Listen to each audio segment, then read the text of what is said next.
Assalamualaikum. Saya Lutfi Indrianisa. Di video ini saya akan ngejelasin materi tentang strategi manajemen model balance scorecard.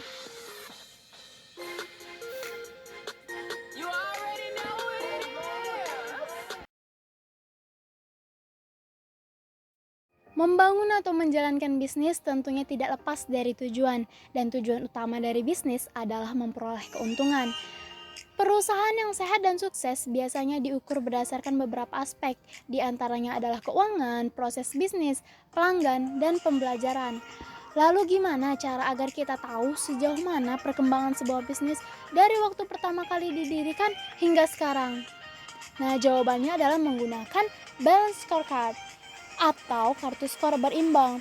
BSC merupakan kerangka manajemen yang menerjemahkan visi dan misi perusahaan ke dalam satu set pengukuran kinerja berdasarkan 4 perspektif, diantaranya finansial, pelanggan, proses bisnis internal, dan yang terakhir adalah pembelajaran dan pertumbuhan.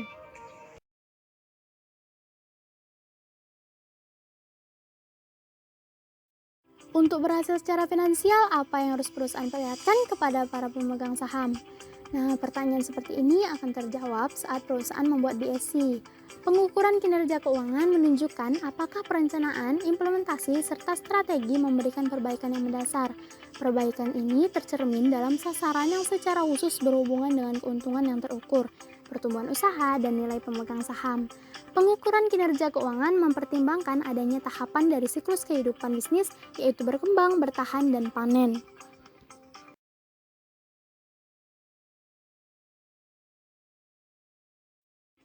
Dari perspektif pelanggan, apa yang harus kita perlihatkan kepada para pelanggan kita?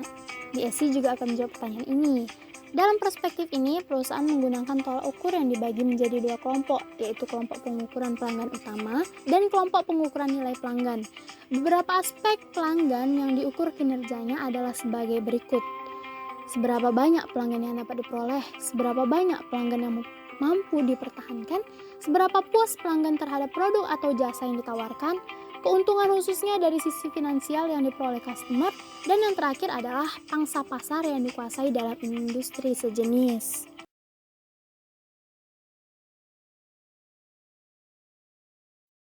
Proses bisnis internal. Pertanyaannya, untuk menyenangkan pemegang saham dan pelanggan, proses bisnis apa yang harus dikuasai dengan baik? Nah, ini adalah pertanyaan selanjutnya yang akan dijawab oleh BSC. Perusahaan mengembangkan tujuan dan ukuran perspektif bisnis internal setelah merumuskan tujuan dan ukuran dalam perspektif keuangan dan perspektif pelanggan, guna memfokuskan kepada proses yang mendorong tercapainya tujuan yang ditetapkan untuk pelanggan dan para pemegang saham. Analisis proses bisnis internal perusahaan dilakukan dengan menggunakan analisis value chain. Scorecard dalam proses bisnis internal ini memungkinkan manajer untuk mengetahui seberapa baik bisnis mereka dan apakah produk atau jasa mereka sesuai dengan spesifikasi pelanggan.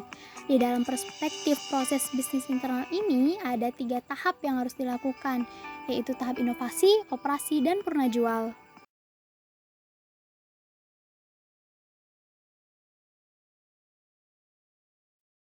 Bagaimana memelihara kemampuan untuk berubah dan meningkatkan diri? Ini adalah pertanyaan dari perspektif pembelajaran dan pertumbuhan. Proses pembelajaran dan pertumbuhan ini bersumber dari faktor sumber daya manusia atau SDM, sistem, dan prosedur organisasi. Yang termasuk dalam perspektif ini adalah pelatihan pegawai dan budaya organisasi yang berhubungan dengan perbaikan individu dan organisasi. Tujuan dalam perspektif pembelajaran dan pertumbuhan merupakan faktor pendorong dihasilkannya kinerja dalam perspektif proses bisnis internal, perspektif pelanggan, dan perspektif keuangan. Dalam perspektif ini ada faktor-faktor yang harus diperhatikan, yaitu kapabilitas pekerja, kapabilitas sistem informasi, dan yang terakhir adalah motivasi. Ini adalah contoh BSC atau balance scorecard atau kartu skor berimbang dari 4 perspektif. Lalu di kolom kedua adalah sasaran strategis, di kolom ketiga adalah key performance indicator, dan yang terakhir adalah target. Target ini akan ditentukan bersama oleh manajer. Nah, dari perspektif finansial, sasaran strategisnya adalah tingkatkan nilai pemegang saham jangka panjang. KPI atau alat indikatornya dari keuntungan. Dan targetnya adalah 5.000. Selanjutnya contohnya dari aspek pelanggan. Sasarannya adalah memperluas pangsa pasar dengan KPI pangsa pasar setiap produk dengan target 40%. Dan yang selanjutnya adalah proses bisnis internal. Sasaran strategisnya mencapai keunggulan produk cacat. KPI-nya jumlah produk cacat. Dan yang targetnya adalah 100 per 1 juta.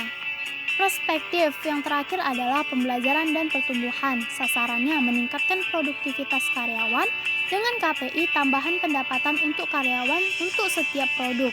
Targetnya adalah Rp500.000 per karyawan.